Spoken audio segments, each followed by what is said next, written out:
je vais encore vous embêter. J'ai mon 3e appel et celui-là me pose énormément de problèmes. Je ne veux pas du tout le payer. Tenez. D'accord. Donc ça, effectivement, c'est l'appel de régularisation. Oui, et en fait, je ne veux pas le payer parce qu'on m'indique que c'est pour l'exercice de l'année dernière. Mais l'année dernière, je n'étais pas copropriétaire. Je ne veux pas payer cet appel. Oui, alors l'exercice de l'année dernière, ça concerne l'exercice comptable de l'année dernière. Mais en fait, c'est normal que vous l'ayez reçu. Je vais vous expliquer pourquoi. Mais avant, je vais vous expliquer ce que c'est que l'appel de régularisation en copropriété. D'accord. Alors, vous vous souvenez que tout à l'heure, on a parlé du budget prévisionnel. Oui. Donc, je vais demander à Renaud de m'aider. Merci. Donc, le budget prévisionnel, c'est le budget qui est appelé sur les copropriétaires. Donc, on estime les dépenses à l'avance et on les répartit en fonction des millièmes spécifiques à chacune des charges sur les copropriétaires.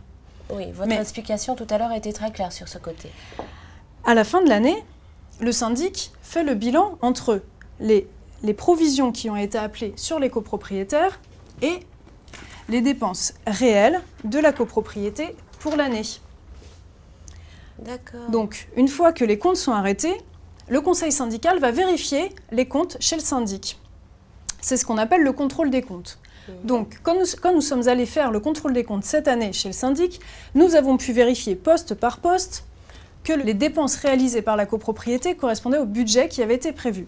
Par exemple, pour le poste eau, nous avons dépensé à peu près ce qui était prévu dans le cadre du budget.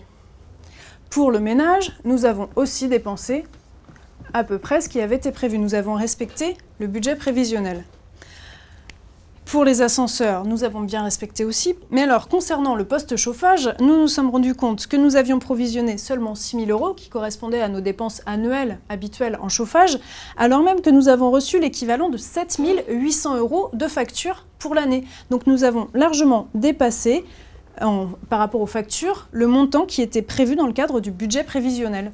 Exactement. Et c'est grâce à la réalisation de notre BES, le bilan énergétique simplifié, que nous avons compris que l'augmentation du budget énergie était due à l'augmentation du prix du gaz et aussi à la vétusté de la chaudière. Donc je vous laisse étudier ce petit document qui vous permettra, comme moi, de comprendre tous les aspects du chauffage. Donc cette année, l'année dernière, l'exercice de l'année dernière, le budget réalisé de la copropriété a dépassé le budget prévisionnel qui avait été approuvé en Assemblée générale. Donc oui, il y a une différence de 2 000 €, c'est ça? Exactement. Nous avions appelé auprès des copropriétaires, dans le cadre du budget prévisionnel, 30 000 €, alors que nous avons reçu l'équivalent pendant l'année de 32 000 € de factures. Donc, pour l'année, il y a un déficit de 2 000 € qu'il va falloir appeler auprès des copropriétaires pour équilibrer le budget de l'année. Donc, au moment où nous contrôlons les comptes chez le syndic nous présente les comptes en l'état et nous précise le montant qu'il va falloir appeler auprès des copropriétaires. Ensuite, ces comptes sont présentés à l'ensemble des copropriétaires au moment de l'Assemblée générale. C'est-à-dire que, avant l'Assemblée générale, dans les comptes que vous recevez dans la convocation, vous avez le montant de la régularisation qui est présenté. Vous avez la quote-part de votre régularisation qui est précisée sur les documents de la convocation. En fait, ce que vous me dites, c'est que lorsque j'ai reçu la convocation de l'Assemblée générale, dans les comptes, je pouvais voir ma régularisation, le montant de ma régularisation. Exactement, pour votre quote-part propre, individuel, et le montant total pour la copropriété.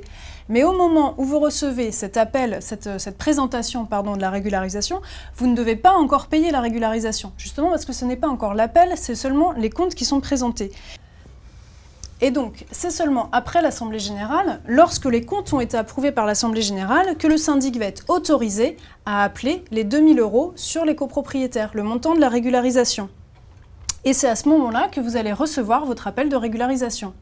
Donc, c'est le 5e appel que j'ai reçu au mois de juin, c'est ça? Exactement. D'ailleurs, si on reprend votre appel de régularisation, on peut voir que le détail de ce budget prévisionnel est réalisé et repris. Sur la première ligne, on rappelle le montant du budget prévisionnel qui vous avait été appelé pendant l'année. Et sur la ligne suivante, on rappelle le montant du budget réalisé qui a été approuvé lors de l'Assemblée générale. C'est seulement en faisant la soustraction de ces deux écritures que vous allez retrouver le montant de votre quote-part de régularisation pour ces comptes. Je vois. Mais c'est vraiment tordu comme présentation. Comme présentation, oui. Alors, en effet, ça peut paraître un petit peu compliqué, mais finalement, c'est plus précis que si on mettait seulement le montant de votre régularisation. Là, on vous rappelle le montant du budget prévisionnel et on vous rappelle le montant du budget réalisé que vous avez approuvé en Assemblée générale. Donc, c'est une obligation comptable qui est imposée, même si tous les syndics ne la respectent pas. C'est une forme d'écriture qui est imposée dans la présentation de la régularisation. Difficile à comprendre sans explication.